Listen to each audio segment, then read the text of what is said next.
There are thousands of people who have been displaced as a result of the war in Georgia.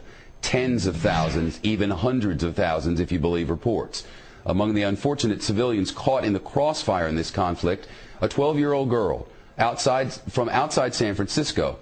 Amandoi Kakoevoi was in South Ossetia for a month-and-a-half-long visit with her relatives. She was with family members in a cafe, and all of a sudden, bombs were falling outside. A 12-year-old girl. She spent the night in her uncle's basement.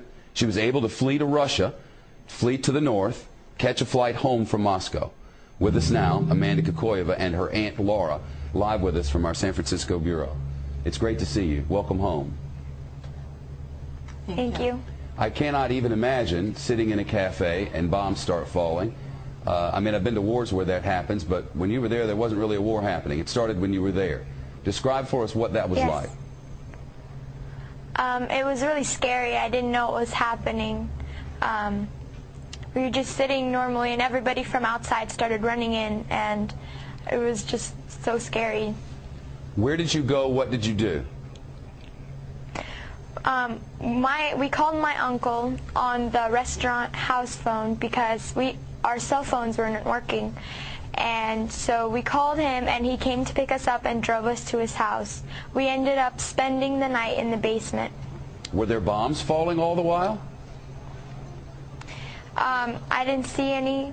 But before I say anything else, I just want to say that I was running from Georgian troops bombing our city, not Russian troops. I want to say thank you to the Russian troops that were helping us out.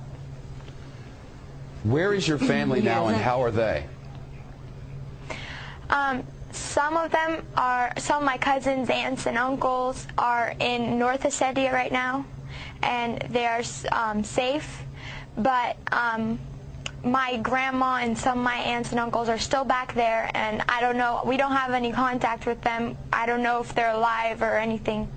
Wow, I know your aunt is with you. This I cannot even imagine. I mean, seeing a 12-year-old go through all of this, it must have been horrifying.